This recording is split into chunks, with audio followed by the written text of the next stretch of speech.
Assalamualaikum warahmatullahi wabarakatuh. Kami dari kelompok 4, offering C, mata kuliah Fisika Zat Padat, akan mempresentasikan mengenai bahan dielektrik. Kelompok 4 terdiri dari 4 anggota, yaitu yang pertama, Saya Azarbion Barudin. Saya Rizda Lutfiani Zahra. saya Sekar Melani. Dan saya Sela Rohmati Nabila. Pada presentasi kali ini, kami akan membahas mengenai yang pertama yaitu rumusan dasar polarisasi bahan, yang kedua yaitu konstanta dielektrik bahan menurut pandangan makroskopis, yang ketiga yaitu polarisabilitas bahan menurut pandangan mikroskopis, dan persamaan Clausius-Mozotti.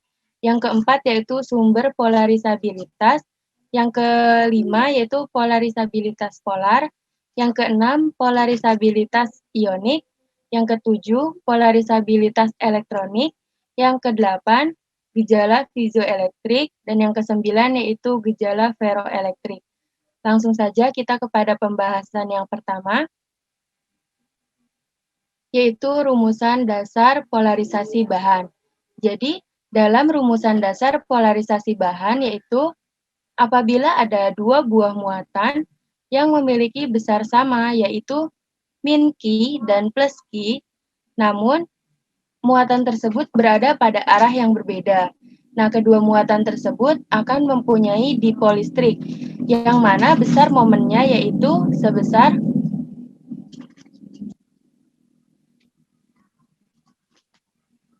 P sama dengan Q dikali D. Kemudian, D di sini dimaksudkan dengan vektor posisi dari muatan negatif ke muatan positif.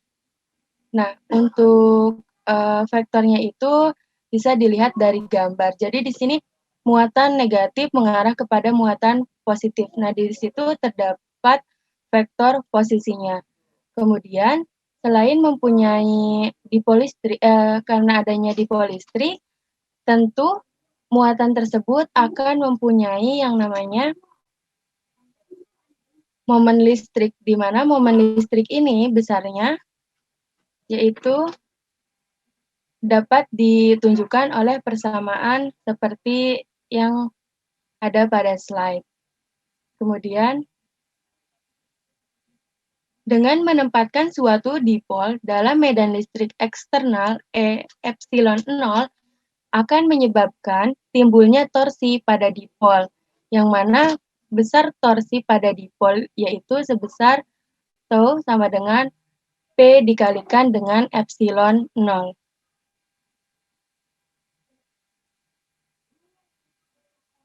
Nah, kemudian dalam ini juga adanya yang namanya energi potensial, di mana energi potensial ini besarnya yaitu V sama dengan min P didotkan dengan epsilon 0 sama dengan min P epsilon 0 cos theta.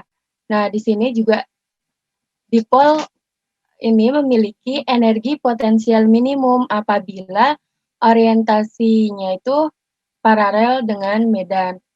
Kemudian dalam bahan dielektrik, kumpulan momen dipol membentuk polarisasi P, yakni jumlah momen dipol persatuan volume.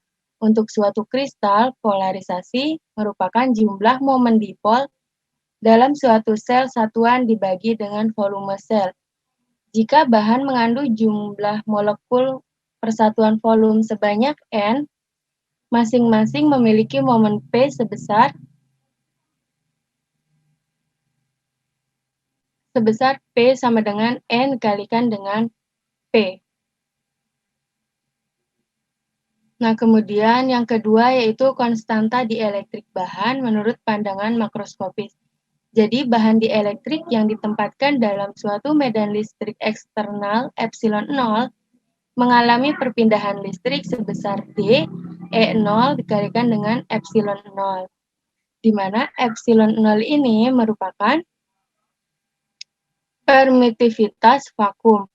Nah, permitivitas vakum ini juga sama dituliskan dengan D sama dengan E0 yaitu epsilon dijumlahkan dengan P. Nah, persamaan ini juga dikatakan dengan persamaan yang dihasilkan dari perubahan sifat elektromekanik karena bahan tersebut terpolarisasi. Nah, di sini ada sebuah gambar, di mana gambar ini merupakan gambar medan luar. Di sini medan luarnya itu yaitu E0. Nah, terus di sini tuh ada sebuah medan E yang melawan atau menuju ke medan epsilon aksen yang berbeda arahnya. Nah, kemudian dari gambar ini dapat dihasilkan sebuah persamaan yaitu epsilon sama dengan epsilon 0 min 1/E0 dikalikan dengan P, di mana persamaan ini merupakan gabungan dari dua persamaan di atas, yaitu persamaan permitivitas vakum dan persamaan yang dihasilkan dari perubahan sifat elektromekanik tersebut.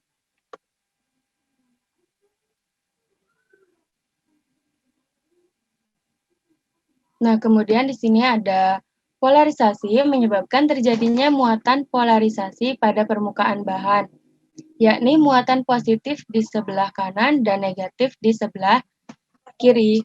Muatan ini menimbulkan medan listrik E yang arahnya ke kiri melawan medan luar E0. Akibatnya, medan internal resultan, yakni E lebih kecil daripada E0. Untuk rumusan suseptibilitas bahannya yaitu P sama dengan E0 dikalikan dengan I dikalikan dengan epsilon. Nah, kemudian menghasilkan sebuah persamaan baru seperti pada slide. Nah, dengan keterangannya yaitu E yaitu permitivitas listrik mutlak dan ER sama dengan permitivitas listrik relatif terhadap E0 atau dapat juga dikatakan dengan konstanta dielektrik, di mana konstanta dielektrik dan suseptibilitas listrik merupakan besaran karakteristik makroskopis bahan. Kemudian pembahasan yang ketiga yaitu polarisabilitas bahan menurut pandangan makroskopis dan persamaan Clausius-Mozotti. Nah, polarisasi bahan yakni pensejajaran momen dipol molekul terjadi karena medan listrik. Karena itu, diambil asumsi bahwa momen dipol molekul P sebanding dengan medan listrik lokal E epsilon 1 pada molekul yang bersangkutan. Untuk molekulnya itu yaitu P sama dengan alfa dikalikan dengan epsilon 1. Nah, kemudian ada gambar yang mana bagian antara bola dan permukaan eksternal menghasilkan sebuah muatan total 0 karena muatan polarisasinya saling menetralkan satu sama lain. Nah, karena ukuran bola di sini itu cukup besar, maka muatan polarisasi pada permukaan rongga Lorentz dapat dianggap memiliki distribusi kontinu terhadap kerapatan. Nah, kemudian besar dari ini yaitu diketahui dengan N didotkan dengan P sama dengan P cos theta.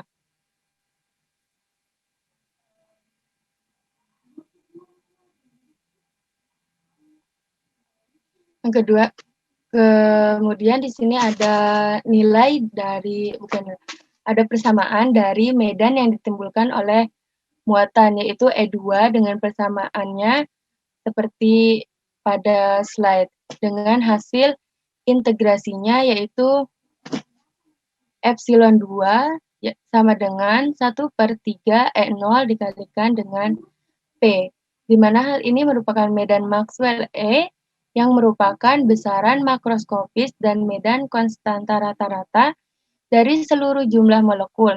Sedangkan medan Lorentz E1 merupakan besaran mikroskopis yang nilainya berfluktuasi sangat besar pada tempat di sekitar molekul. Oleh sebab itu, molekul akan lebih efektif terpolarisasi dalam S1 dalam E. Nah, untuk gambarannya seperti berikut.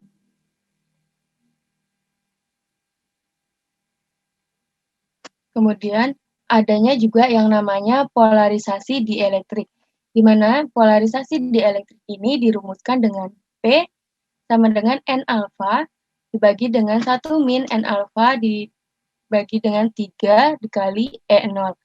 Ada juga konstanta dielektrik besar dari konstanta dielektrik yaitu ER sama dengan 1 plus 2 per 3 E0 dikalikan dengan N alfa dibagi dengan 1 min N alfa per 3 E0. Konstanta dielektrik ini sering juga dirumuskan dengan ER-1 per ER plus 2 sama dengan N alfa dibagi 3 E0. Nah, persamaan ini sering dikatakan dengan hubungan Clausius-Mosotty. Persamaan dari Clausius-Mosotty sendiri yaitu W per Rho, kemudian dimasukkan konstanta dielektrik, dimasukkan rumusan konstanta dielektrik dan didapatkan yaitu W per Rho ER min 1 dibagi dengan ER plus 2 sama dengan NA dikalikan alfa dibagi 3 dikali E0. Nah, persamaan Clausius-Mosotty ini cukup valid untuk bahan, muatan, dan cairan.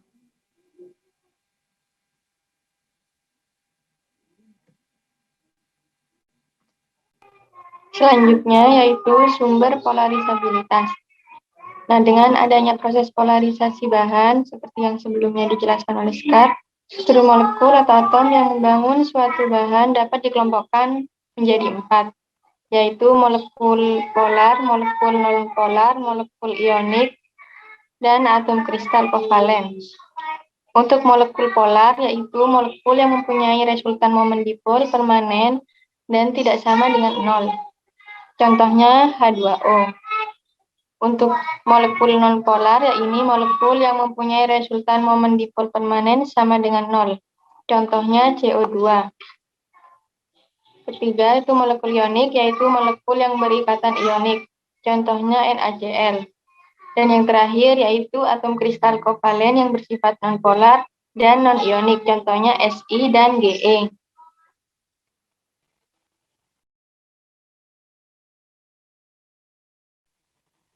Berdasarkan jenis molekul atau atom di atas dan perilakunya dikenakan medan, maka polarisabilitas bahan dapat terdiri dari beberapa jenis.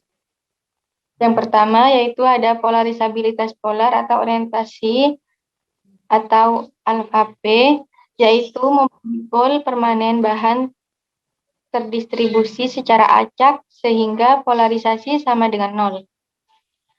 Yang kedua itu polarisabilitas ionik atau alfa I, yaitu medan menyebabkan ion positif bergerak searah medan dan ion negatif bergerak berlawanan arah medan, sehingga panjang ikatan antar ion menjadi longgar. Selanjutnya yaitu polarisabilitas elektronik atau alfa E, di mana bila dikenakan medan maka ion atau atom individual tersebut menjadi terpolarisasi karena elektron mengalami perpindahan relatif terhadap inti ke arah yang berlawanan dengan arah medan.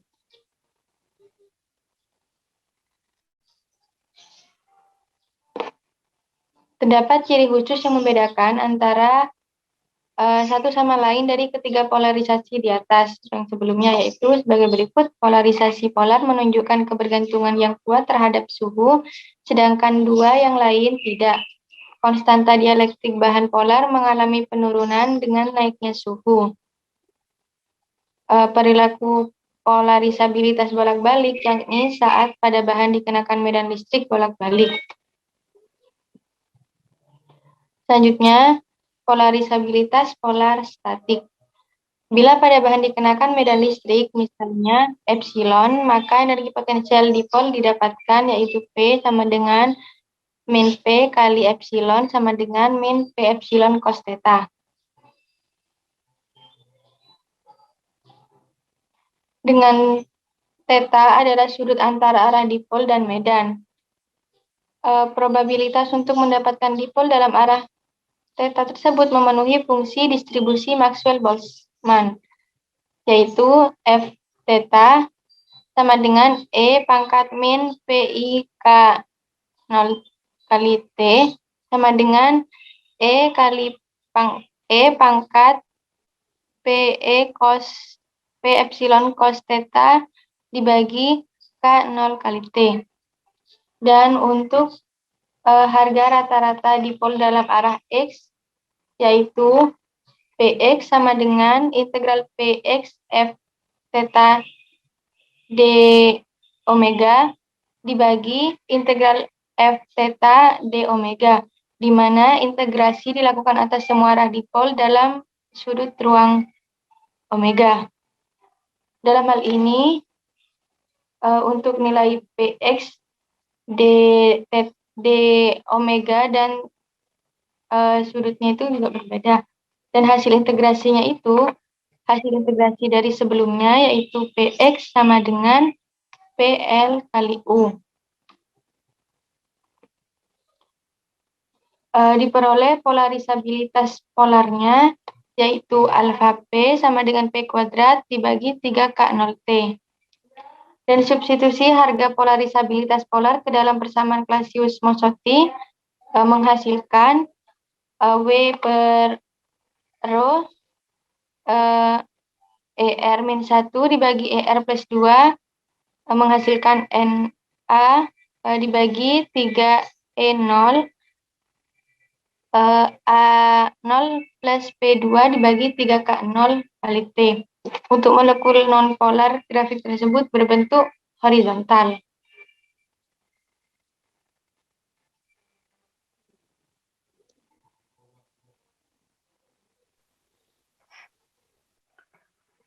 Untuk 6.3.2.1.2 polarisabilitas polar bolak-balik. Dalam mengikuti osilasi medan listrik, dipol mengalami gesekan karena bertemukan dengan molekul lain dalam sistem. Penyerapan energi medan ini menimbulkan panas. Hal ini sering disebut dengan dielectric loss. Gerakan polarisasi polar digambarkan oleh persamaan berikut. Jadi ada dP dt fungsi T per dt ditambah P d fungsi T per tau. Itu sama dengan P0 per tau. Polarisabilitas alfa P fungsi gamma merupakan besaran kompleks, artinya itu polarisasi tidak sefasa dengan medan. Nah, hal ini terjadi absorpsi energi. Bila kontribusi ionik cukup kecil sehingga dapat diabaikan, maka konstanta dielektrik ER fungsi omega dapat ditulis dengan ER fungsi omega sama dengan 1 plus Q atau X E fungsi fungsi omega plus Q P fungsi omega. Dalam dispersi polar, yakni daerah gelombang mikro, suseptibilitas elektronik relatif konstan, sehingga kontribusi polar dapat ditulis sebagai berikut. ER fungsi omega sama dengan N kuadrat plus Q atau X tadi, Q P fungsi omega. Sedangkan konstanta dielektriknya itu menjadi ER fungsi omega sama dengan N kuadrat plus X P 0 per 1 min I omega tau.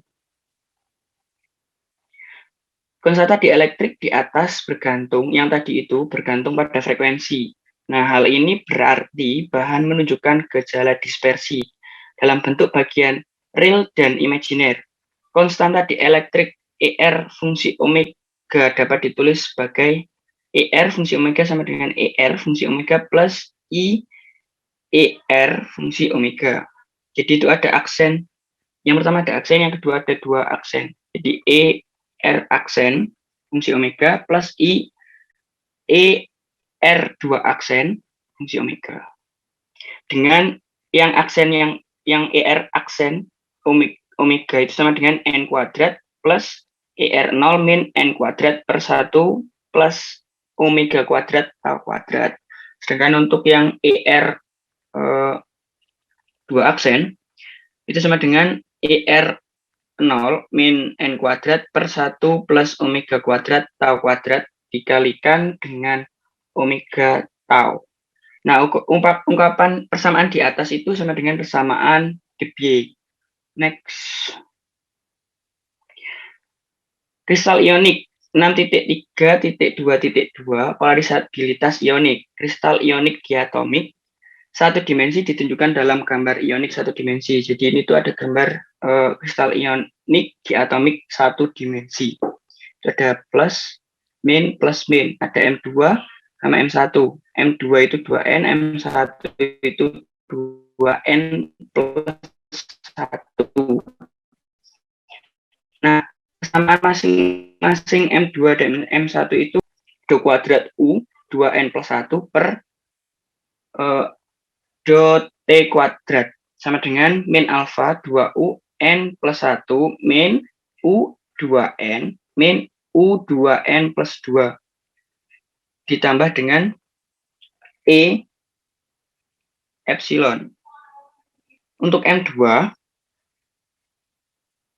do kuadrat U2N per do T kuadrat sama dengan min alfa 2U 2N min U 2N min 1 min U 2N plus 1 dikurangi dengan E epsilon. Dengan harga K itu sama dengan 0 sehingga menghasilkan perpindahan ionik. U0 sama dengan min U0 min sama dengan min E M2 omega kuadrat T min omega kuadrat epsilon X. Untuk yang plus U0 plus sama dengan E per M1 omega T kuadrat min omega kuadrat dikalikan dengan epsilon X. Nah, perbedaan perpindahan kedua ionik ini menyebabkan timbulnya momen dipolistrik molekul dengan konstanta dielektriknya itu ER omega sama dengan N kuadrat plus ER0 min N kuadrat per 1 min omega kuadrat per omega kuadrat T. Omega T kuadrat. Jika gelombang datang dengan frekuensi dalam rentang omega T kurang dari omega 1 mengalami refleksi total dan tidak dapat merambat dalam kristal. Daerah ini disebut dengan celah terlarang. Nah, untuk 6.3.2.3 polarisabilitas elektronik 6.3.2.3.1 polarisabilitas elektronik statik. Jadi ada polarisabilitas elektronik statik dengan asumsi distribusi elektron uniform di sekitar atom dikenakan medan epsilon pada atom. Melalui hukum elektrostatik menyebabkan inti mengalami perpindahan terhadap pusat atom sebesar X sama dengan 4pi E0 RA pangkat 3 per ZE dikalikan dengan epsilon. Dengan demikian, atom terpolarisasi dengan momen dipol P sama dengan ZEX. Sehingga polarisasi elektronik yang terjadi alfa E sama dengan 4pi E0 RA pangkat 3. 6.3.2.3.2 polarisabilitas elektronik bolak-balik. Elektron dalam atom mengalami gaya pulih elastik yang bersesuaian dengan frekuensi resonansi omega 0. Persamaan gerak elektron saat dikenakan medan bolak-balik dengan polarisasi dalam arah X. M d kuadrat X per dt kuadrat ditambah dengan M omega 0 kuadrat X itu sama dengan min E epsilon. Nah, untuk polarisabilitas elektronik itu alfa E fungsi gamma sama dengan E kuadrat per M per omega 0 kuadrat min omega kuadrat.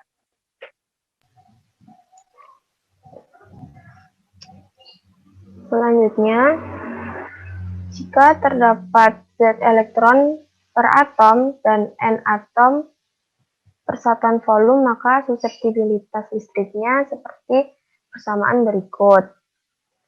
Dan indeks refraksinya seperti persamaan yang dituliskan ini. N kuadrat dengan fungsi omega sama dengan 1 plus NZ E kuadrat per E0M dikali 1 per omega 0 kuadrat min omega kuadrat. Nah, jika kita memulai omega 0 sama dengan 0, maka elektron dengan pangkat N kuadrat fungsi omega itu mendekati 1 sebagai partikel bebas pada frekuensi tinggi omega 0 lebih kecil daripada omega. Harganya ini seperti halnya untuk vakum. Pada frekuensi ini elektron tidak mampu mengikuti osilasi medan yang kuat. Selanjutnya ada gejala piezoelektrik. Terkait dengan polarisasi ionik, efek langsung piezoelektrik menunjukkan bahwa bila pada kristal terjadi regangan, maka akan terjadi pula medan listrik. Sedangkan efek balik pemakaian medan listrik menghasilkan tegangan. Dengan demikian, gejala piezoelektrik dapat digunakan untuk mengkonversi energi listrik menjadi energi mekanik atau sebaliknya, seperti yang terjadi pada transducer. Nah, hanya terjadi pada bahan dan gejala piezoelektrik ini hanya terjadi pada bahan non-sentrosimetri. Pada bahan sentrosimetri, distorsi yang terjadi juga bersifat sentrosimetri sehingga polarisasinya 0, menyebabkan kristal sentrosimetri tidak menunjukkan efek piezoelektrik. Nah, sketsanya dapat dilihat pada slide. Selanjutnya, pada bahan non-sentrosimetri, distorsi menghasilkan polarisasi. Distorsi menyebabkan terjadinya perpindahan muatan ionik dalam kristal yang semula berimpit karena dikenakannya tekanan. Nah, gejala piezoelektrik ini terjadi pada kuarsa, dan sketsanya dapat dilihat pada slide berikut ini. Kemudian, gejala ferroelektrik. Pada kelompok bahan ferroelektrik, konstanta dielektrik berubah terhadap suhu melalui hukum Curie-Weiss atau pada persamaan ini. ER sama dengan C per T min Tc, dengan C adalah konstanta Curie dan Tc adalah suhu. Nah, jika daerah T lebih besar daripada daerah suhu Curie, dalam daerah ini bahan berada dalam fasa paraelektrik, yang mana polarisasinya hanya dapat terjadi jika pada bahan dikenakan medan eksternal dan polarisasinya lenyap bila medan dihilangkan. Nah, sketsa atau grafiknya dapat dilihat di samping. Kemudian, apabila daerah T atau suhu lebih kecil daripada suhu Curie-nya, nah bahan terpolarisasi secara spontan. Bahan berada dalam fasa ferroelektrik, sehingga suhu Curie Tc merupakan tempat transisi fasa. Polarisasi spontan Ts semakin naik bila suhu turun. Nah, hal ini dapat dilihat dari grafik di bawah. Pusat muatan positif kristal tidak berimpit dengan pusat muatan negatif. Nah, gejala ferroelektrik ini hanya terjadi pada kelas non-sentrosimetri polar. Dan arah polarisasi spontan tidak sama dengan arah seluruh bagian bahan, karena bahan terdiri dari sejumlah domain, sehingga daerah yang polarisasinya konstan. Ketika domain berbeda, polarisasinya juga berbeda. Nah, polarisasi total bahan sama dengan 0 saat setimbang. Pelajaran pensejajaran domain ini dikenakan listrik eksternal, yakni domain yang polarisasinya searah medan bertambah banyak dan sebaliknya. Polarisasi ini dapat dibalik oleh medan listrik dalam arah sebaliknya. Nah, bahan ferroelektrik menunjukkan loop histeris.